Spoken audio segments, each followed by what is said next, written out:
10 సంవత్సరాలు వాళ్ళ అధికారంలో ఉన్న విషయాన్ని ప్రజలు మర్చిపోయారు. ఎట్లా వాళ్ళ అధికారం నుంచి తొలగించారు ప్రజలు అన్న విషయాన్ని ఆల్రెడీ మర్చిపోయి ఉంటారు. ఇప్పుడు కొత్తగా మనము ప్రజల్ని మన వైపు మళ్ళిపించుకోవాలన్న ఆలోచనతోటి హరీష్ రావు రాజకీయం చేస్తుండు. నేనేమంటాను, హరీష్ రావు గారు ముఖ్యమంత్రి కావాలంటే అవుతుండొచ్చు. ఎవరు చేస్తే అవుతారు? ప్రజలు చేస్తే అవుతారు. ప్రజలకు ఏం చెప్పాలి?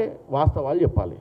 2014లో 18లో మీరు ఇచ్చినటువంటి వాగ్దానాలు నుంచి మొదలు పెడదాం. ఎందుకంటే మీరు రోజు వచ్చి కాంగ్రెస్ పార్టీ 6 గ్యారెంటీల గురించి మీతో పాటు మీరు మాట్లాడినాక మీ స్క్రిప్టును దొంగలించి మీ స్క్రిప్టును దొంగలిస్తుర్రో మీరే షేర్ చేస్తుర్రో మా తర్వాత మీరు ప్రెస్ మీట్ పెట్టమని బండి సంజయ్ గారికి, బీజేపీ నాయకులకు, మీ బీ టీం పార్టీకి మీరు పొద్దున ప్రెస్ మీట్ పెడతారు, మధ్యాహ్నం తర్వాత అదే రైమ్స్ పాడడానికి వాళ్ళు వస్తారు.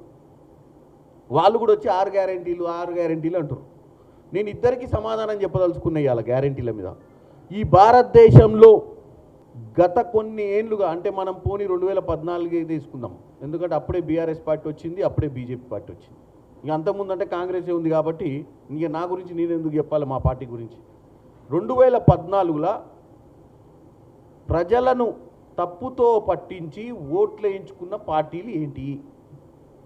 2014 నుంచి ఈ రోజు వరకు అధికారంలో ఉన్నటువంటి బీజేపీ పార్టీ సెంట్రల్లో, 2014 నుంచి 2023కు ప్రజలు గమనించి, ప్రజలు గుర్తుపట్టి, ప్రజలు వాస్తవాలు తెలుసుకొని తరిమి కొట్టినటువంటి బీఆర్ఎస్ పార్టీ. 14-18లో మీరు ఇచ్చిన మేనిఫెస్టోలో 30% కూడా చేయలే మీరు.